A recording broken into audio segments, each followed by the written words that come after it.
Displacement reaction हो। Displacement भने single displacement र डबल डिस्प्लेसमेन्ट रियाक्सन हो। र सबैभन्दा पहिला हामी सिंगल डिस्प्लेसमेन्ट जान्छौँ है। ल सिंगल डिस्प्लेसमेन्ट जान्छौँ। सिंगल डिस्प्लेसमेन्ट जाँदाखेरि हेर त जिङ्कको अब हामी सिंगल डिस्प्लेसमेन्ट जाँदैछौँ है।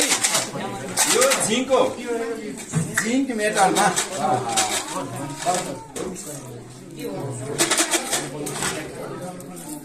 ल एकछिन जिङ्क मेटललाई यहाँ राख्नु है। ल यहाँ जिङ्क मेटल राखेका छौँ है। ल जिङ्क बस के चाहियो? एसिड चाहियो होइन? जिङ्कमा के चाहियो? त्यसपछि जिङ्कपछि के चाहियो? एसिड चाहियो है। जिङ्क ल्याउ त जिङ्कपछि ल यसलाई टेस्टी होल्डर यसलाई टेस्टी समात्ने भन्छ है। यसलाई समात्यो है ल अब हामीलाई एसिड चाहियो है। एसिड होइन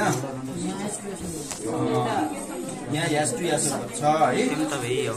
यहाँ H2SO4 छ। अब म यहाँ एसिड राख्दैछु है। हेर है मैले एसिड राख्दैछु।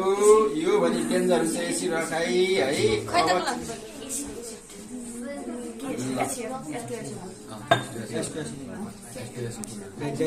हेर है ग्यास सिलिन्डरको त्यहाँ दृश्यहरू देखिएको छ। यति पखाल त डाइल्युट चाहिन्छ। कङ्क होइन है। कङ्क युज गर्ने नै कङ्क एकदम डेन्जर हुन्छ। ल यहाँ केमिकल रिएक्सन भइरहेको छ है।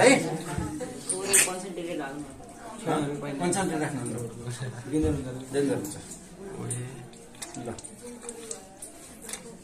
जिङ्क फेरि भएको होइन। ल अब यहाँ ग्यास छ कि छैन? ग्यास बनेको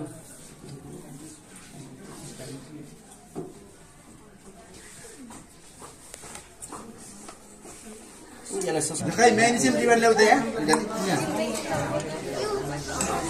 पिस बनाऊ त। यो म्याग्नेसियमलाई टुर निकाल।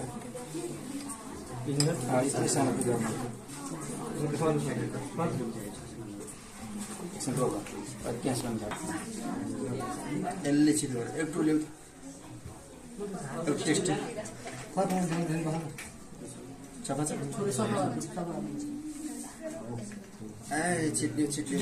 छिटो छिटो